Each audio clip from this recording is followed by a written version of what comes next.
sabam. Ang sarap.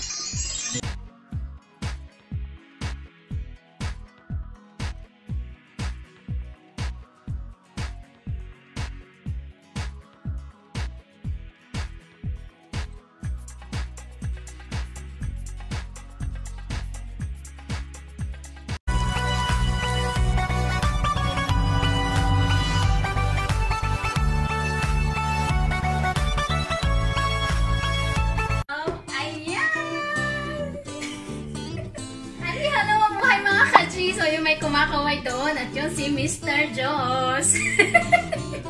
And welcome once again to Misis channel. And nandito pa tayo sa episode ng Food Stories. Mga kaji, kung natatandaan niyo, meron akong video na ginawa doon sa how to save time, money, and energy doon sa mga unang videos ko po. So, meron po ako doong nasabi about sa yung mga ready mix na pwede nyo pong gamitin para hindi na po kayo masyadong maraming ingredients at masyado pang mas maraming gastos. And save time na rin po. Tulad ko, busy wife. So, sa mga nakaka-relate sa akin dun sa crepes. So, mga kaji, favorite ko po talaga ang crepes. So, ito po yung ingredients natin. Banana para sa ating crepes. At syempre, ang ating ready mix na crepes. So, Dr. Oeker. And then, another na kailangan natin ay ang so, wala nang itlog, wala nang harina, wala nang salt. So, ready in one siya. So, crepes and fresh milk. So, halo-halo. Ay! Bukas pala yun. Ayun, natapon siya. Pero, punasan ko na lang. So, yun. ready, ano lang. Ano ba ito? Bakit kasi siya bukas? Yun, ready mix na lang siya. Pero ako ito medyo, mas masarap to kaysa sa Nutella. Para sa akin na. Ovaltine or Ovaltine. So, ubo. Parang spread siya na matamis. Ang masarap dito mga kaji is crispy. Pagka kinagat mo yung crepes, is crispy siya. So, yun. Favorite ko to. Pag may mga food stand na merong crepes, ito talaga yung ino-order ko. Meron kasing vanille, Nutella, like sugar lang siya, and then Ovaltine. So, yun.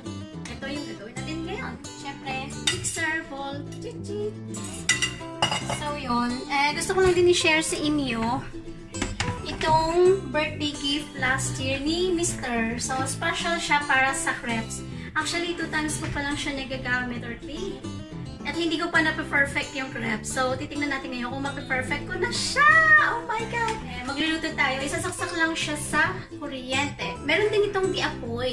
Yun yung sa mga food stand na ginagamit. So, ako, kuryente. So, mag-start na tayo. At ang una natin ilalagay ay itong crepes ready mix.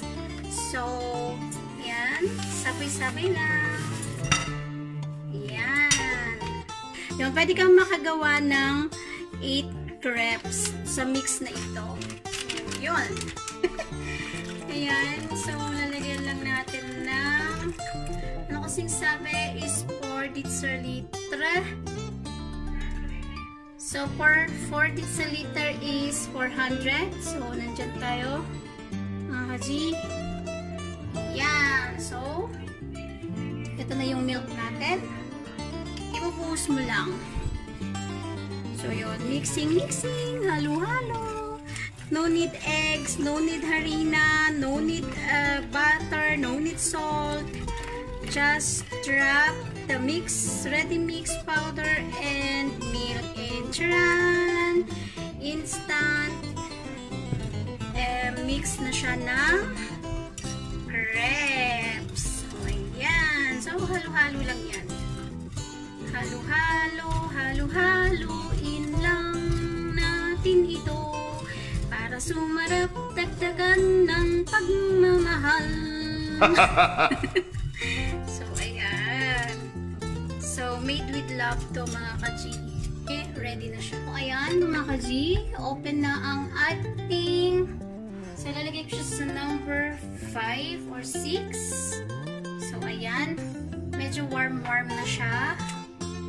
Lagyan natin sa 8. And lalagyan ko na po ng konting butter. So, meron akong spatula dito, pangligay.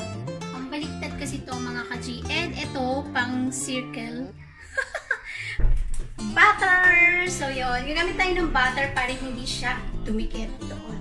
So, let's start! So, ayan mga kaji. Lalagyan na natin ng butter.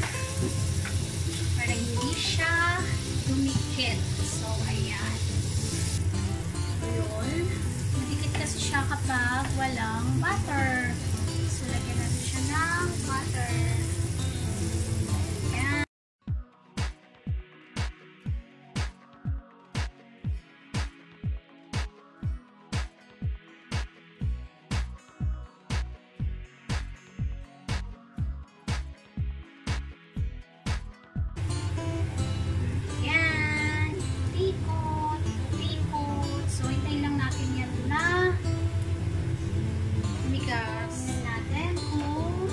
Siyang baliktarin. Actually, medyo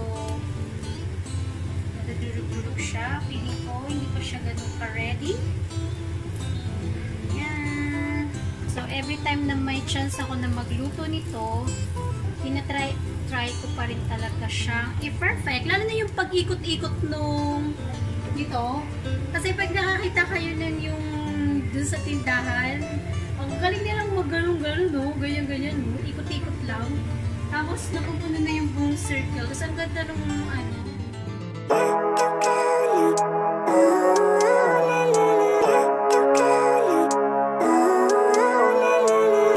Living life, everyday, late at night, not okay.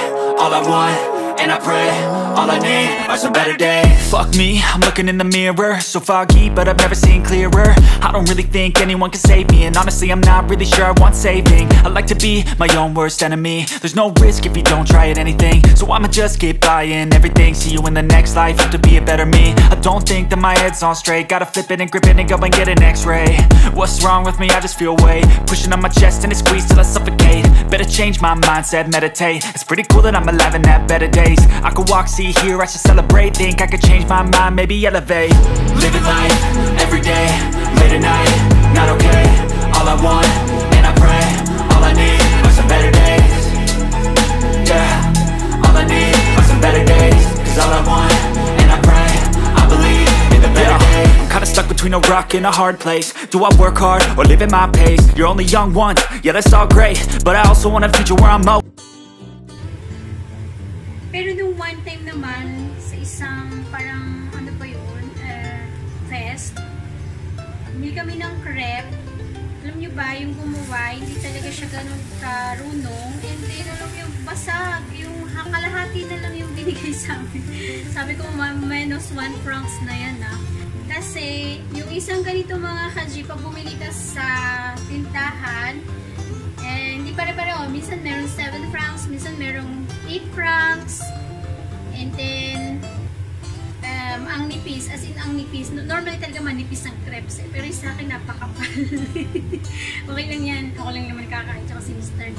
And then, ayun nga, minsan hindi na perfect yung circle. Sayang, diba? So, i-convert mo ang 8 francs. Siguro mga around near 400 pesos. Isang ganito. Mga, ano lang yun estimated lang yun Hindi talaga siya, depende kasi sa palitan. So, kung ang 10 francs kasi ay 400, so mga near, mga 300 plus ganyan. Imagine, 300 plus isang crepes. Ang mahal, diba? So, kaya nga sabi ko, so super thankful ako na binili ako ni Mr. ng ganyan. At least every time na magkikrave ako ng crepes is andyan lang yung crepes. And then, madali namang gumawa ng, bumili ng pwede namang gumawa ng sarili. Pero, para kasi sa akin, okay na ako dun sa yung mga express. So, ayan. Lalagyan natin siya ng Ovaltine. Crispy Ovaltine ito mga kaji. Oh, ang sarap nito mga kaji. Alam mo ba, minsan pinapapak ko to, kaya minsan ayaw ni Mr. na meron ako ito sa bahay kasi saging lang at saka ito sold na ako. Kasi tawag dito, favorite ko din kasi to.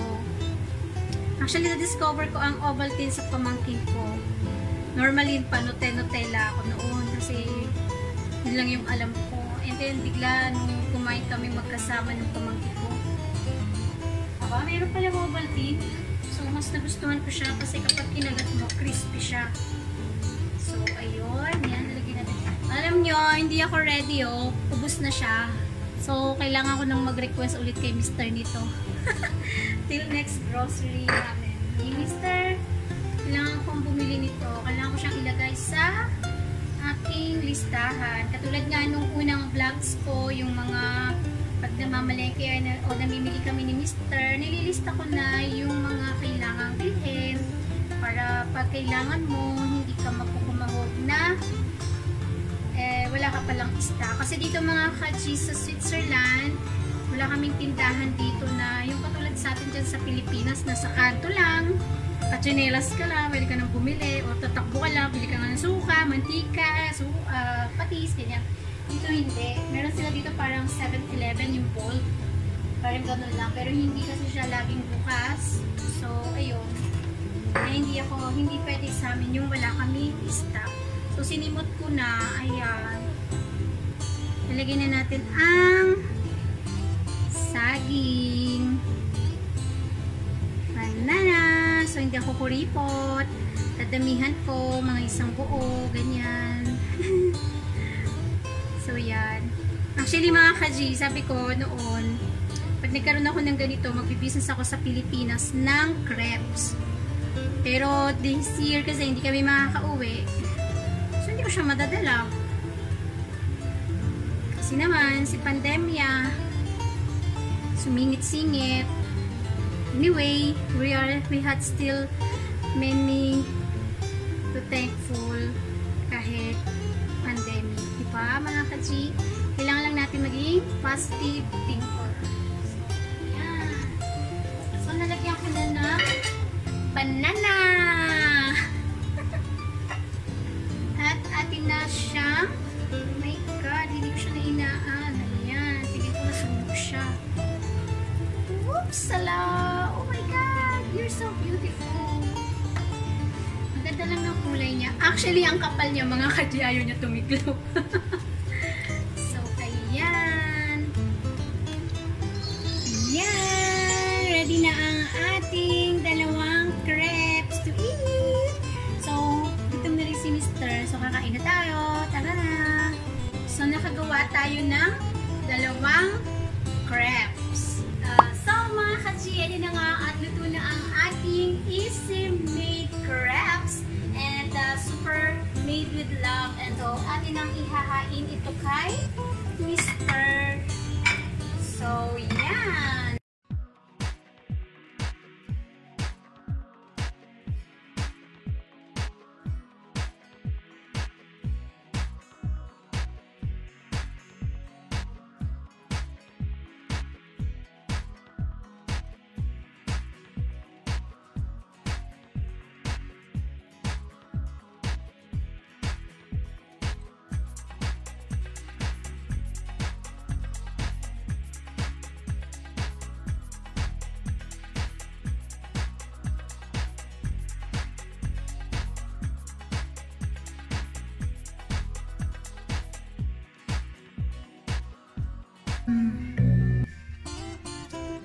It's a bomb. Ang sarap. And that will be all, mga kaji, till next episode ng ating Mrs. Chicha's Food Stories. And don't forget to subscribe, like, share, and comments. And hanggang po sa ating susunod na mga stories sa ating pagkain.